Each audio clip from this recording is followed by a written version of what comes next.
रात के 11 बजे थे। मैं अपने दफ्तर की इमारत से बाहर निकली। आज का दिन बहुत लंबा था। मीटिंग्स, डेडलाइन और फिर आखिरी वक्त की एक प्रेजेंटेशन जो रात 11 बजे तक खिंच गई।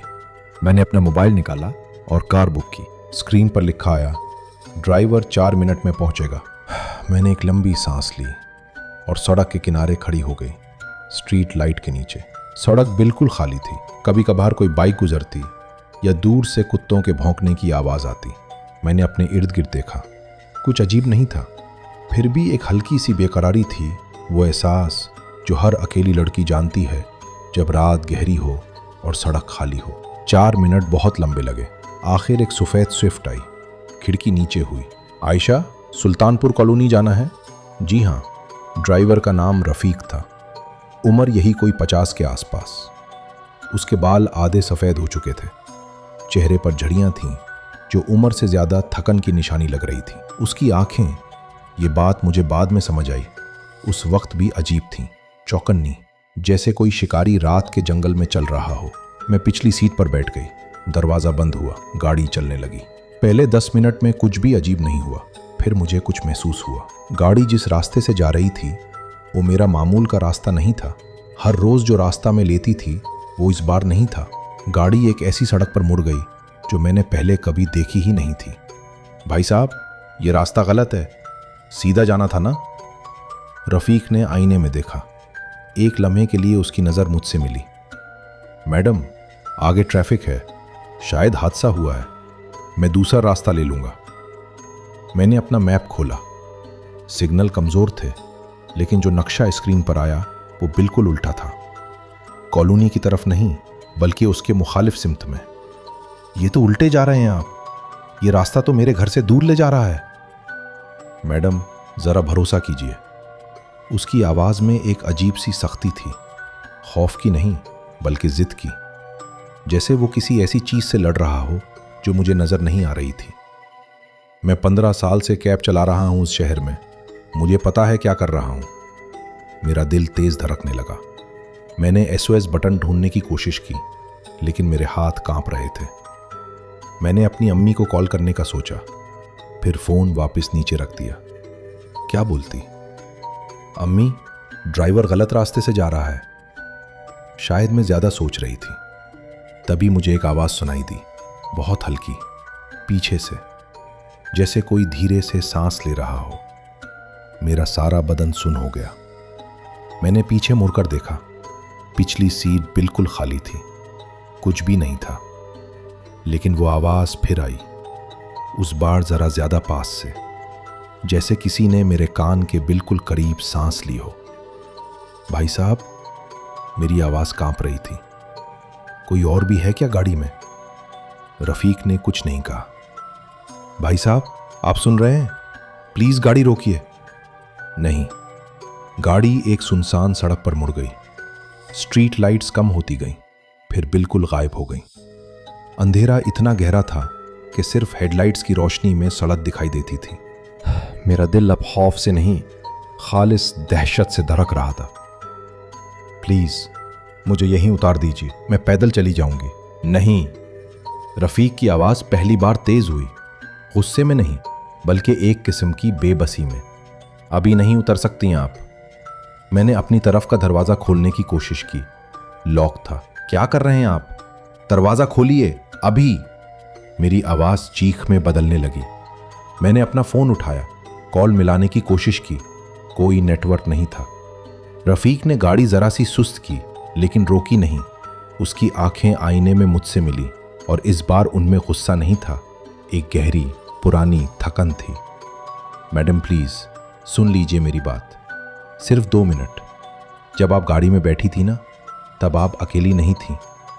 मेरा खून जैसे जम गया। क्या मतलब है आपका? रफ़ीक ने कहा, मैडम, जो आपको पीछे से सांस लेने की आवाज़ आई थी ना, वो चीज़ तब से है जब आप सड़क किनारे खड़ी थीं, मेरी कैब का इंतज़ार करते हुए, स्ट्रीट लाइट के नीचे। कुछ चीज़ें गाड़ी में नहीं बैठती मैडम, वो इंसान के साथ चलती हैं। वो आपके साथ आई है। मेरी सांस रुकने लगी। कांपते हुए मैं फिर से पीछे मुड़ी।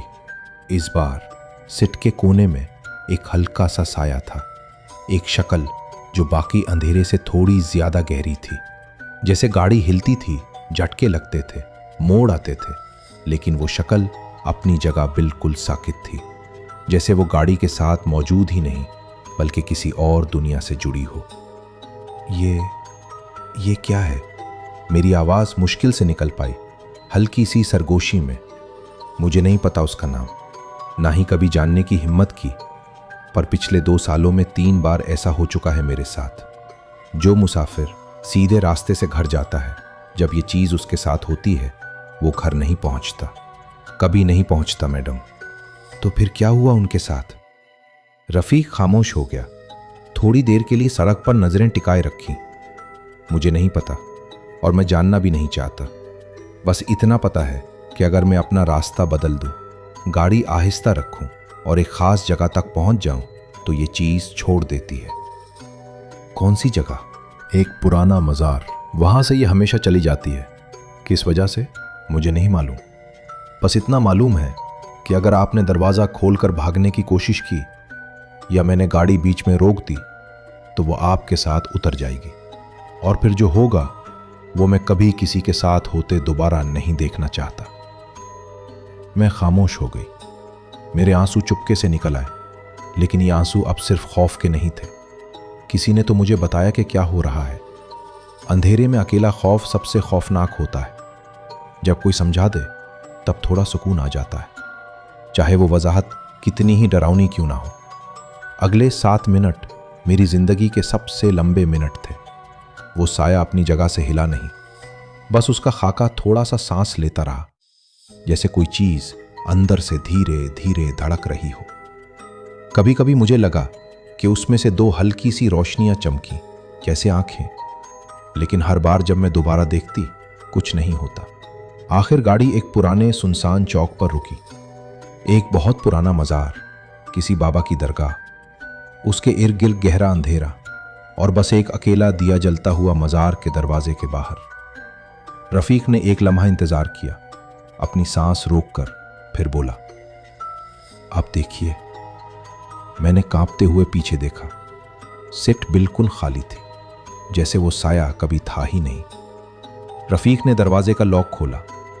क्लिक की आवाज़ पूरी गाड़ी में गूंजी, जैसे किसी ने एक लंबी सांस छोड़ी हो।